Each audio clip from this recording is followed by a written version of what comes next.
Hey everyone, welcome to the Digital Insurance Agent Podcast. So glad you've joined me today.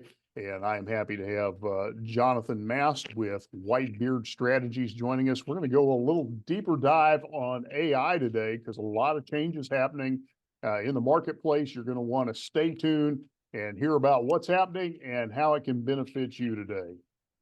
So Jonathan, welcome, and tell us a little bit about yourself and then we'll get started. Well, thank you. I appreciate you having me on the show today, and I'm excited to chat about AI. As you know, that's a passion of mine. I love that and have really embraced it a lot this year. And I think, it's a great tool that can allow businesses to really achieve three main objectives in my mind. It's how I work with my clients. It's first, save time. AI has so many ways it can allow us as entrepreneurs and professionals to save time. The second area is to increase our margins. And if we went to the grocery store in the last week to buy groceries, we know that we need to increase our margins because everything's getting more expensive. And then the third thing, and this is probably the part that excites me the most, and it's probably a little odd, but to deliver more value to our clients. And the neat thing is Carl, with AI, no matter what business you're in, we can do all three of those simultaneously. When before in history have we ever been in a spot that we could actually increase our margins and deliver more value to clients? It happens very rarely. And I really think we're there right now. And I'm excited to have the opportunity to chat with you about that today. All right, perfect.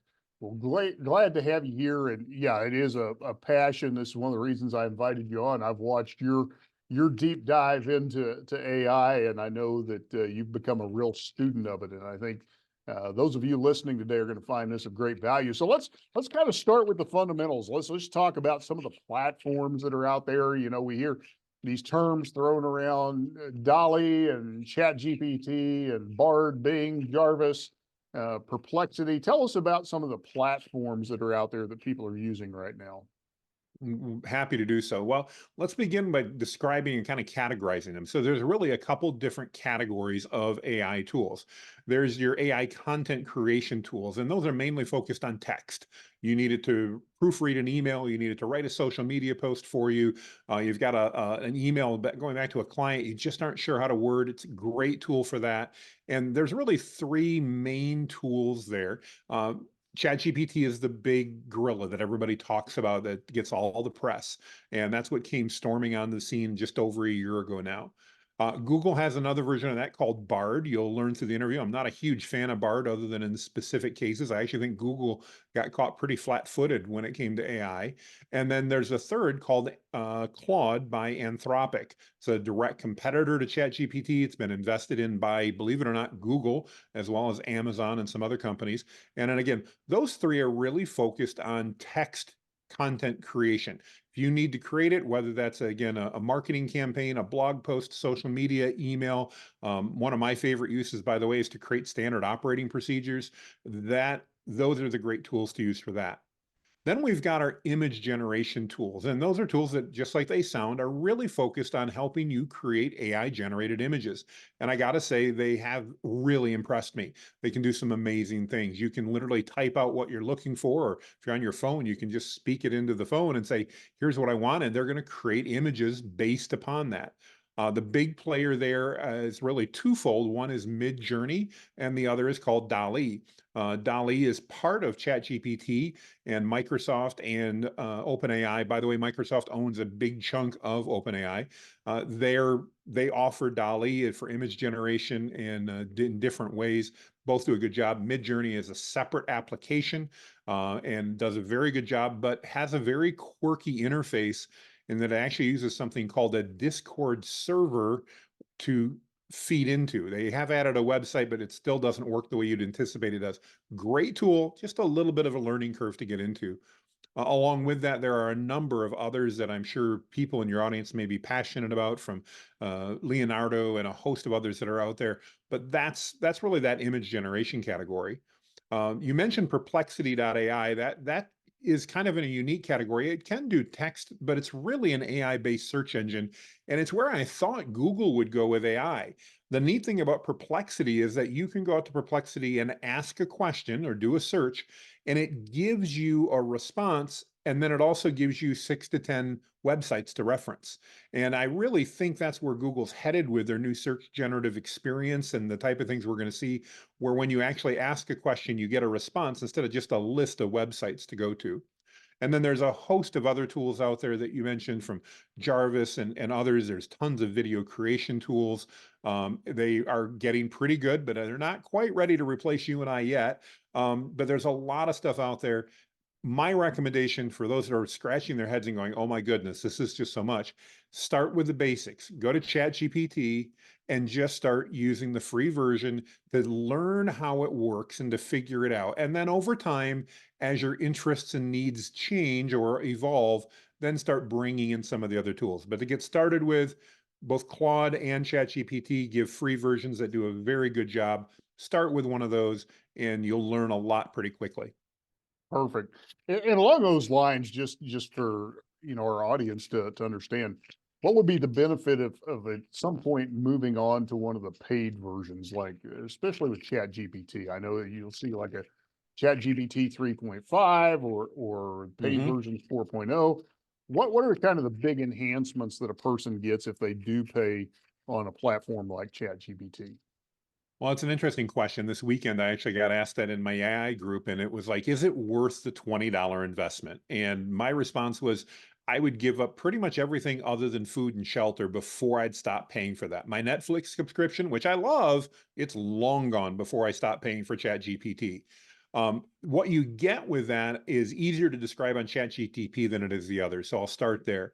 ChatGPT is going to give you access to their 4.0 model, which is their most current model. The free version is 3.5. It still does a lot of things really well, but its knowledge base is cut off about a year and a half ago. 4.0 is much more current.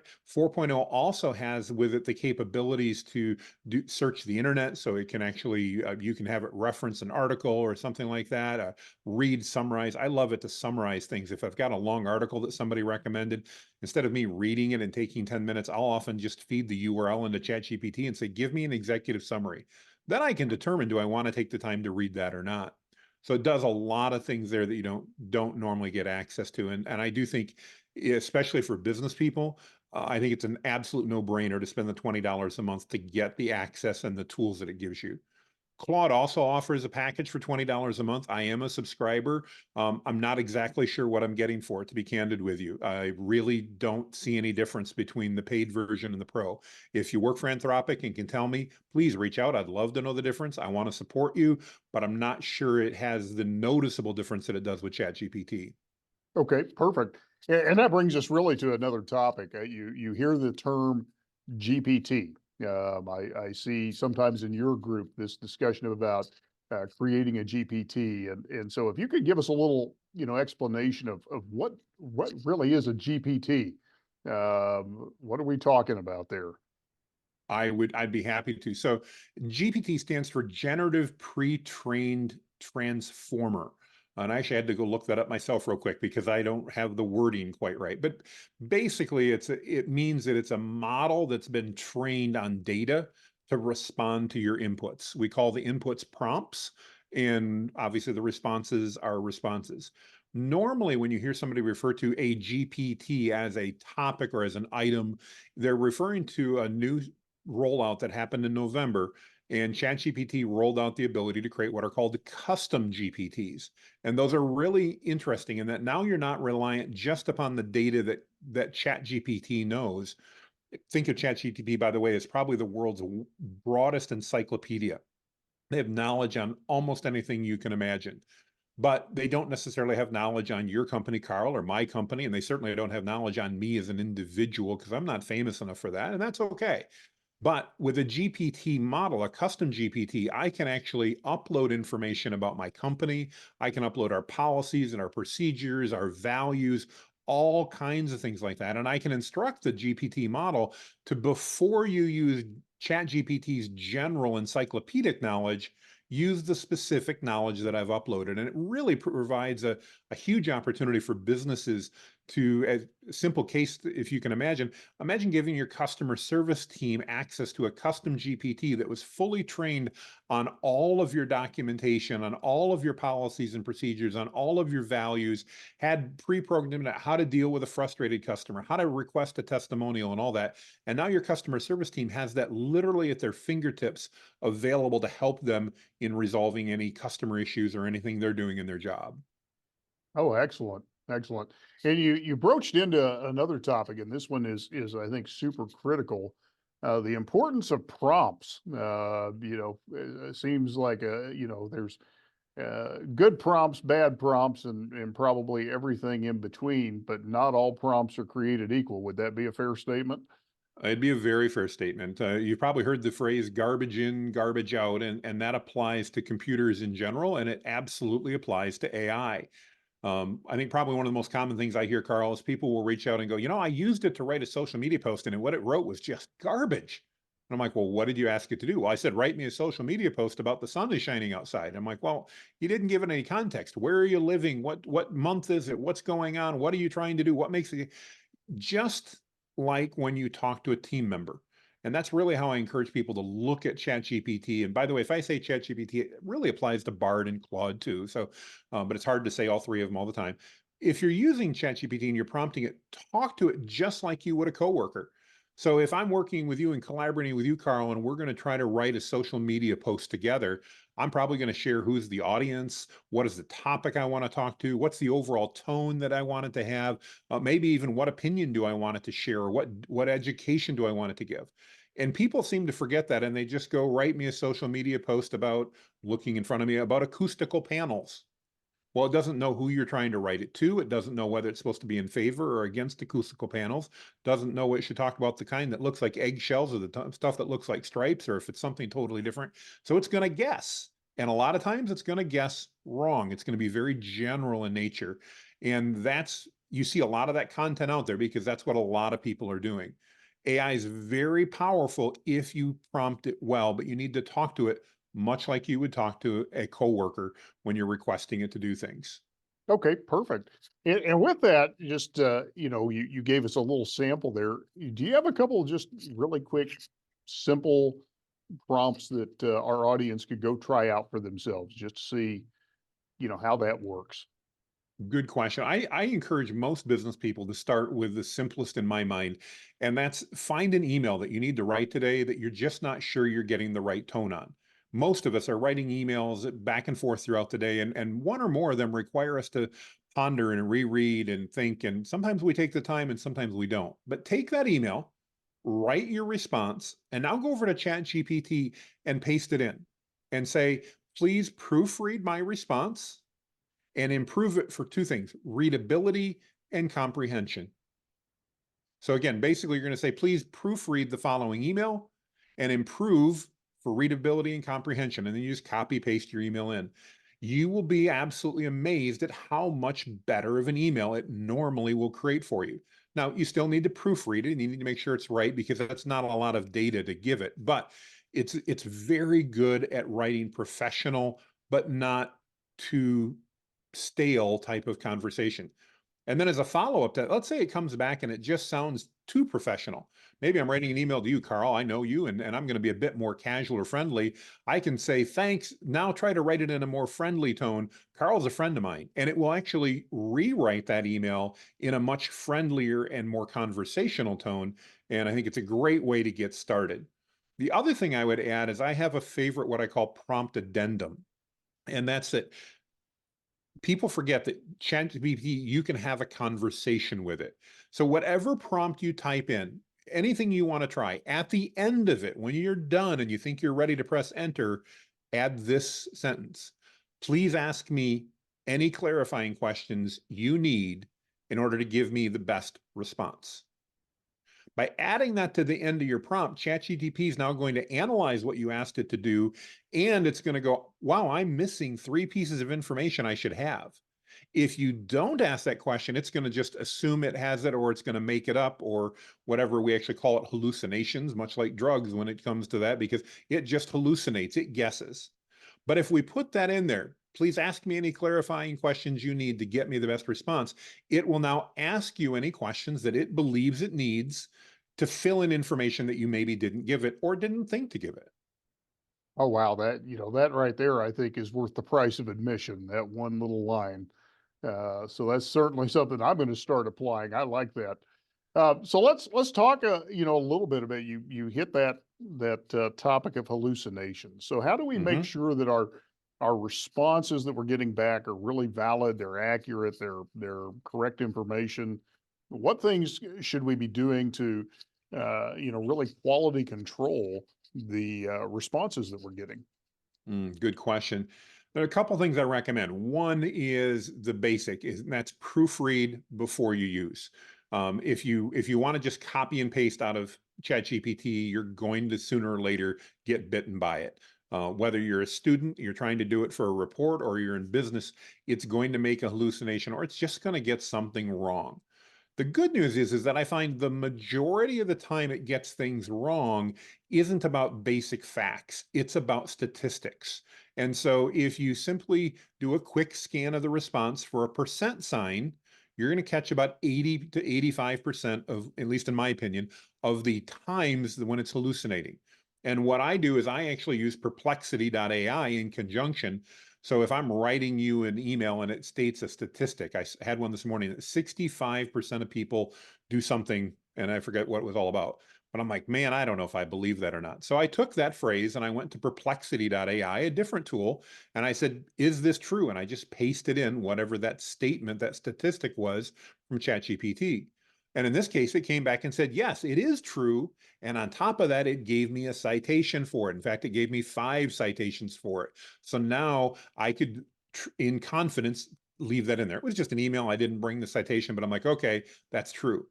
Other times it just makes things up out of thin air. And you may see 5 studies that say a certain statistic's true, and it doesn't necessarily have anything to do with whatever ChatGPT told you. So I'm a big fan for searching for percent signs and then double checking any statistics that it gives you inside of perplexity.ai. Yes, I know it's another AI model, but it's totally separate from ChatGPT, and it's actually querying the web to find you those citations. So I think that's really important. The other part, like I mentioned, is just proofreading, making sure that it got it right. I've had ChatGPT mess up names for me, especially when I get things more complex. And the only real solution to that, Carl, is to spend more time when you're asking the question. So instead of just asking it a one sentence question, maybe you need to write a paragraph, or you need to give it a little bit more background information so it knows. Excellent. Yeah. So if you if you don't like your result, ask better questions. That really makes all the difference in the world. Absolutely. Fantastic. Well, let's kind of switch gears here a little bit. One of the questions that's come up with all this AI generated content is how is that going to be viewed in terms of search engine optimization? Is Google going to slap hands for that? There's been a lot of talk about AI checkers Hmm. and those types of things, and there's been a lot of discussion in the search engine community about how's this going to affect rankings? What are you coming away with? What are you seeing happening? Well, I don't sit on the board at Google, so I can't promise you what they're going to do, but I pay a lot of attention to what they're saying. And one of the biggest clues they've given recently, other than they've actually gone on record to say they're not going to penalize AI content, but the most strategic thing to me that I'm relying on, you're probably familiar last year, end of the year, third, fourth quarter, they came out with what was called the helpful content update. And I'm not an SEO expert, so if you are and you're listening to this, I apologize. I know enough to be dangerous when it comes to SEO. But the helpful content update, when it came out, basically said content by humans for humans. Basically, it's going to be written by human and got to be good for humans. They updated that. That is no longer the definition of helpful content that's published by Google. It's now helpful content produced for humans, for people, I think is actually the word they use. And that's really significant when you think about it, because not only was that wasn't just the first thing they came up with, they revised their helpful content definition and removed the fact that it had to be produced by people. Google also told us last year through some releases at the Department of Justice, some lawsuits that are going on, that they actually don't have the ability to analyze our content nearly as well as what we had assumed they did. And so what they're actually doing, according to their internal documents that came out in this court case, they're actually using signals to determine how relevant and how helpful that is. Those are things we've all heard about, things like backlinks and comments and time on page and all that. But part of that process means that they're still looking at those same things. They're not analyzing your content as closely as we thought they used to. And what they're really doing is looking at signals. So if the content you write was written by AI and your audience finds it helpful, they engage with it, they link to it, they talk about it, Google's going to like your content. On the other hand, if I write it personally and it's not very good and it's not well written and it doesn't get time on page and it doesn't get linked to, guess what? Google's not going to pay attention to my content because it's not worried about whether Jonathan wrote it or my version of ChatGPT did. It's worried about, is it helpful to the audience? Excellent. Well, with that, let's talk through, I know your passion and really what you do, with Whitebeard is helping business owners create this AI-driven content strategy. Mhm. And so let's talk a little bit about that because, obviously content is feeding the machine, if you will. That's the driver. But you got to have a strategy behind that. And so what's been kind of your thrust? What are you seeing? How are you advising clients these days? Good question. Thanks for asking. So, as you know, I've been in the digital marketing world for a long time. I've earned all of this white hair on my beard. But about a year ago, on October 7th, actually, of last year, 2023, after 3 years of saying, I'm going to do this, I'm going to do this, I'm going to do this, and always getting sidetracked, as you know, most agency owners do. We get busy, and so we don't do things. Like most business owners, creating content isn't fun. It's not the easy part. And so it doesn't happen. Well, I decided last October I was no more excuses. I was going to start writing multiple blog posts a week. I was going to do a video every single day, and I was going to go ahead and put up multiple social media posts. This was just before AI came out, and it was fortuitous. I was blessed to be able to think that through because AI has increased the amount of content. So now, do you need to create more content than you did a year ago? The answer is yes, absolutely you do. And it may get slightly lower engagement, but the benefit is we can create so much more helpful content now with AI that you can overall increase it. So if every piece of content gets, say, 70% of the engagement it did last year, but I can create 10 times as much content, it's still helpful. I can get 700% of the engagement I had last year, which is still obviously a benefit. So we work with clients to literally go and check with Google to find out what things does Google want you to talk about in order to be seen as an expert in your niche. If you want to be seen as that go-to expert, regardless of your industry, Google has that data. And as you know, being in the agency space as well, Google sells it to us. They'll tell us what that is. And so we can go and find out, here are the questions. And on average, averages are dangerous, but on average, if we pick a broad topic that you want to be an expert in, I can identify with that somewhere between 300 and 400 questions and topics that Google says they want you to answer in order to be seen as an expert. And then we teach our clients or do it for them to do what we call AI assisted content. I do not believe that AI is at a point that you can just say, here's the topic and here's what I want to say and create that content. It's not going to do a good job at it.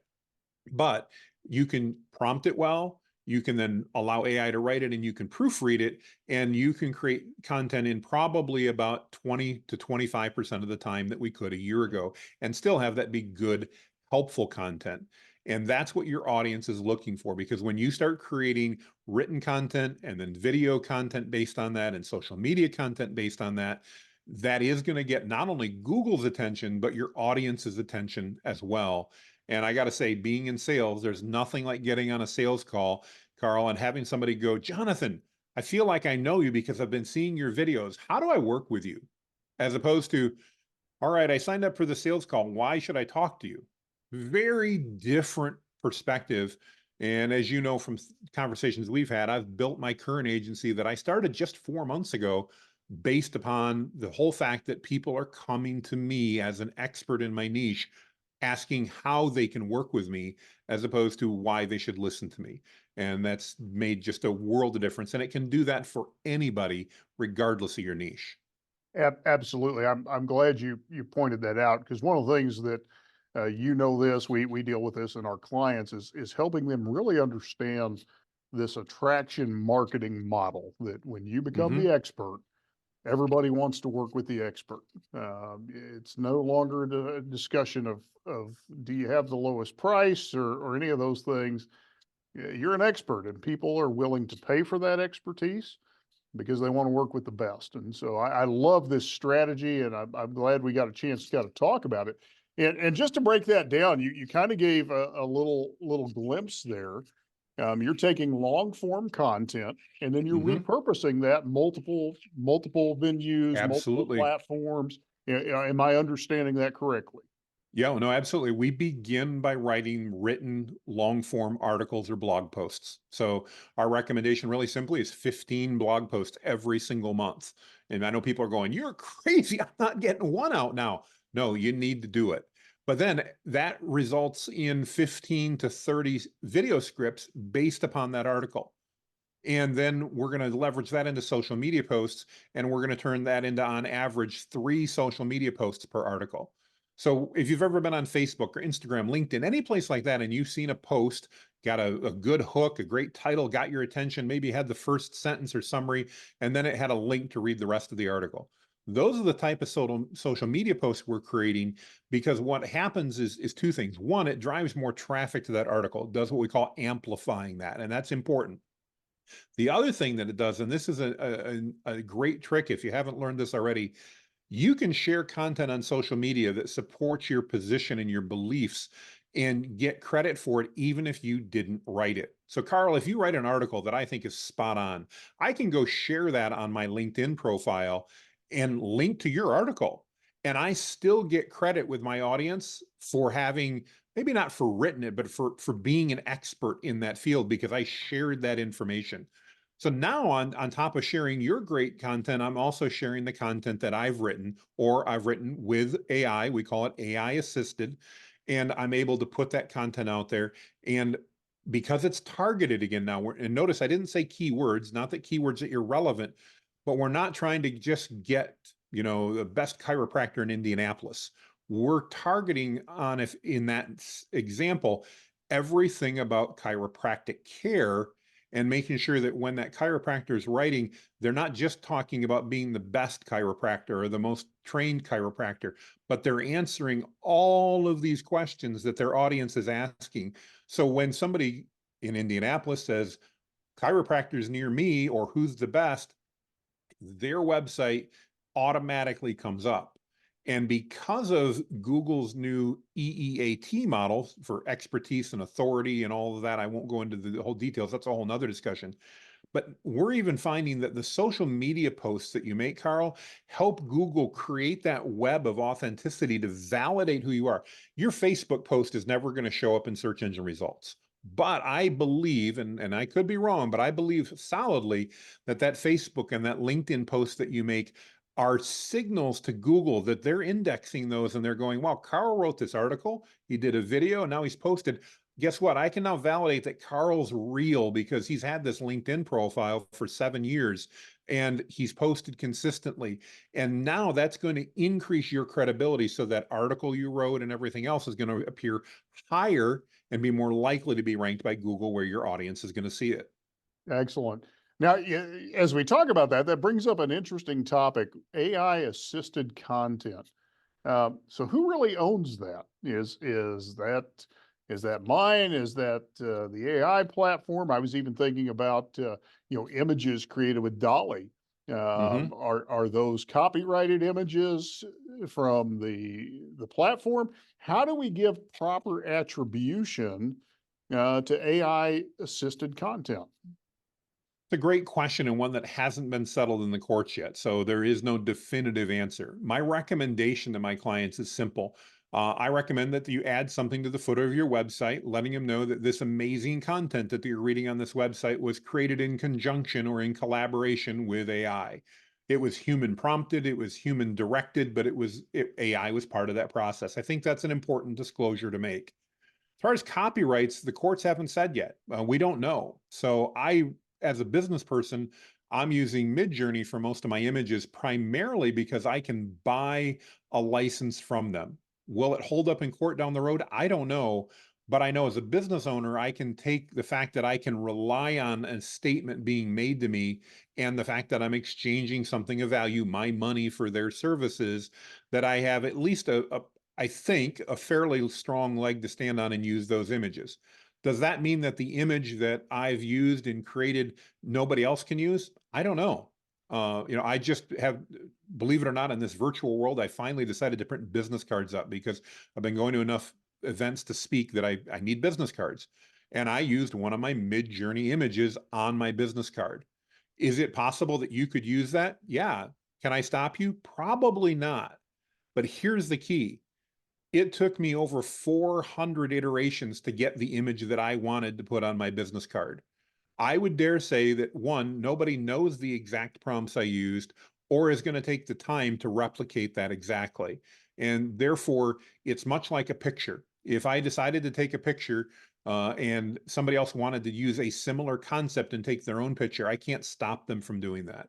So when it comes to imagery in particular, I don't have a great answer for you, Carl, but I don't believe the risk is significant to us as business owners. If you've ever used a stock image, I'll never forget the first day. Years ago, I started my agency originally as a web design agency 13 years ago before I started Whitebeard Strategies. And I'll never forget driving down the highway about 2 years after we started, and I saw a billboard that had the exact same image that I had used as the header image on my agency website. And I remember going, they can't do that. And then I remembered, oh, I'd licensed that from stock photography. So they could do that. So nothing stopped them from doing that, didn't change anything. Chances are very few people that saw that billboard were looking at my website and probably ever realized there was anything similar there as well. So if you're not Disney or Pixar or somebody like that, I don't think it's probably relevant to most of us as business owners today to be too concerned about that. Excellent. And then let's, kind of land the plane here. What are the current best practices? What are, if you were to name off probably the top 2 or 3 things that you think a business owner really needs to just make that part of their practice when dealing with AI? What would those be? That's good. We give this off the top of my head, so I reserve the right to change my mind. But at the moment, I think when you're dealing with AI, keep in mind that just like an employee, it does seem to have a mind of its own. So we used to joke that just because Abraham Lincoln quoted it on the internet doesn't mean it's true. Just because ChatGPT said it doesn't mean it's true. Validate statistics. You're writing content or creating content, whether that be SOPs or anything else, about things that you're an expert in. Take the time to take a quick look. Even when I write an SOP, I've got ADD, so I'm not good at details, but I'm really good at putting together a bulleted list to say, here's how I should do something. Now I can give that to ChatGPT and have it create a extensive and fairly comprehensive SOP based on that. It fills in the gaps for me, but I still read through it to make sure it filled the gaps in the right way. And I know people go, oh, but I wanted it to be easy. I'm like, well, compared to writing an SOP a year ago, it's a lot easier. AI is an easier button. It's not the easy button that one of the office supply chain stores, gave that red easy button. It's not the easy button. It's the easier button. Don't expect it to understand what's in your head if you haven't told it. And the reality is we can't tell it everything that's in our mind. So just understand it's like talking to another person on your team. They only know so much, and use it appropriately to do that.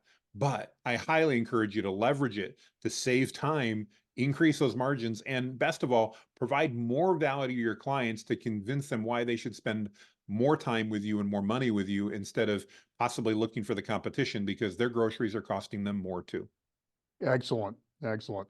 And then, Jonathan, where can somebody connect with you? I certainly want to highlight the Facebook group. I think that's a great place. If you could talk about that for a minute. And then how else can they connect with you? Thank you for that, Carl. I appreciate it. You can reach out to me at jonathanmast.com/linktree. It's got access to all of the stuff that you probably want. So it's just my name, Jonathan Mast, MAST.com/linktree, and it'll give you everything you need. I do run a great Facebook group if you're interested in learning about AI. As of this morning, we're almost over 20,000 entrepreneurs in that group. If you want to learn about prompting, you want to get tips and tricks, it's totally free. Go ahead. You can find that on my Linktree page. Just join that group, and there's tons of value in there. And again, if you want to message me, you want to reach out, I'm widely available. My phone number and everything's on my website. Give me a call, reach out, send me an email. I'd love to add value and teach you how to use AI to really help leverage it for your business. Fantastic. And then, Jonathan, any final parting thoughts that you have for us? Get started now. It's not too late. I just talked to somebody the other day, Carl, and they're like, "Oh, I missed the AI boat." And I'm like, "No, the boat hasn't even left the dock yet. It's there, but it hasn't left the dock yet." We're going to see so many changes in 2024. Don't be afraid of AI. It's not a fad. It's not going away. It's time to embrace it and use it, because if you don't, your competition will, and that'll make them more productive than you. Excellent. Well, Jonathan, thank you for being our guest today. And to our audience, I hope you'll take a lot of gold nuggets here. I hope you made some notes. You can always come back, re-listen, take more notes. But this is a great place. Jonathan, I'm sure we'll have you back as things continue to evolve. I'd love to. Lots of questions, and certainly appreciate you being with us. Anytime. Thank you for the invitation, Carl. It's been a pleasure.